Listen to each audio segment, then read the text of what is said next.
May dumaan nga sa amin kanina para magbenta na itong mga flashlight na ito. Mapapakinabangan daw kasi namin to, lalo na sa bahay kubo natin. Natatanggal yan, boss, pag yan, ano. Saktong-sakto nga naman ito dahil mamaya madami tayong gagawin. Bale 2,000 watts itong solar light na ito. Tamang-tama ito para sa bahay kubo natin. Pensonic nga pala yung brand neto. Bale yung kulay neto pre, kulay puti lang. Tapos yung presyo naman neto pre, 2,500. Talagang halos 7 beses yung presyo dito sa mga ilaw natin. Ano to, white lang to, hindi napapadilaw. Kinagabihan, dumating na yung mga parcel namin. Lang, sana. Ay, ayun na. Pero dito na yung mga mga parcel namin. Bale, itong mga parcel na to, yung mga gagamitin namin dito. Dito, pasok ka dito. Pre, ang kalat. Pasensya na kayo, makalat to eh.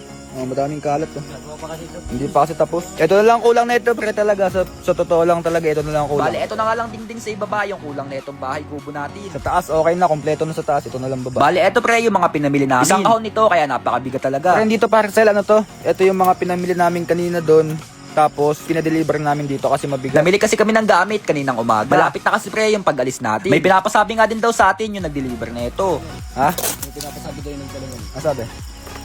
Sinabi daw ni Bossing na maglagay kami ng CCTV dito. Video. Kaso nga lang pre, mukhang malabo pa yun sa ngayon. Kasi nga wala pa tayong kuryente dito. Ganyan pre, madami to eh. Kung ano nang bilhin namin. Bale mga kagamitan nito dito sa bahay kubo natin. Ito kasi palagi yung kulang sa amin pag may ginagawa kami dito. Kaya nakapag-decide kami na ikumpleto na yung mga gamit. Malapit na kasi pre yung pag-alis natin. Kaya habang nag-unbox tayo nito, ikikwento ko muna sa inyo kung bakit dinodoble ko yung pinandeposit nyo. Ayoko kasi talaga pre na madismaya kayo sa akin. Kaya ginagawa ko pre, dinodoble ko talaga yung pinandeposit nyo. Kaya lagi ko sinasabi sa inyo na 100 piso lang yung ipandeposit nyo. Kasi pre, dodoblehin natin yun. Kaya bali 200 pesos yung isisend ko sa inyo. Tapos kung mapapansin nyo naman pre, linggo-linggo, pinapalitan ko yung link dyan sa comment section. Kapag bago kasi yung link pre, tas naglaro kayo, matik yan, tatama kayo, maniwala kayo sa akin. Basta pre, siguraduhin nyo lang na bagong gawa yung account nyo. Tapos pre, pag nanalo kayo, kunyari 5k to 10k nanalo kayo, i-cash out nyo na kagad. Tapos gawin nyo pre, gawa kayo ng bagong account, tas mag-deposit kayo ng 100 piso lang uli, tas laro uli, ganun lang. Alam ko yung mga batak maglaro dyan, alam na alam nyo yan. Pero after 1 week pre, maniwala kayo sa akin, chamba na lang pag tumama kayo dyan. Kaya ginagawa ko pre, kada linggo, nagpapalit ako ng link. Ayoko din kasi talaga pre na nasasayang lang yung binibigay kong pan-deposit nyo. Kasi para saan pa yung dinodoble kong pan-deposit nyo? Kung malas lang din naman yung link na paglalaroan nyo. Ayun lang pre, sa mga naghahanap ng link natin, nasa comment section lang, bagong-bago lang yan pre, kakalabas lang nan kanina. Dahil pa kaming kulang ay mga kalat. Bale lahat ng napanood nyo pre, flashback lahat. Kasi pre, nandito na tayo sa Cavite. Kung mapapansin nyo pre, wala pa tayong ligo.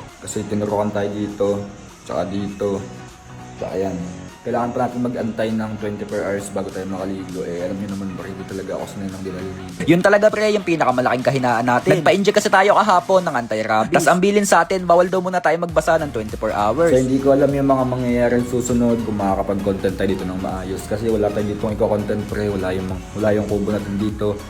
Wala yung mga kasama natin dito. Ito talaga pre yung pinakamalaking pagsubok sa atin. Di ko kasi talaga alam kung paano tayo magko-content dito. Wala kasi dito yung mga kasama natin. At isa pa, di talaga ako sanay mag-content sa syudad. Hindi ko alam yung mga mangyayari pre. So siguro, update ko lang kayo sa mga susunod na. Kinabukasan may nakilala tayo na bagong kaibigan. Ito pre, bago natin tropa dito. Tropa naman tayo pare ano.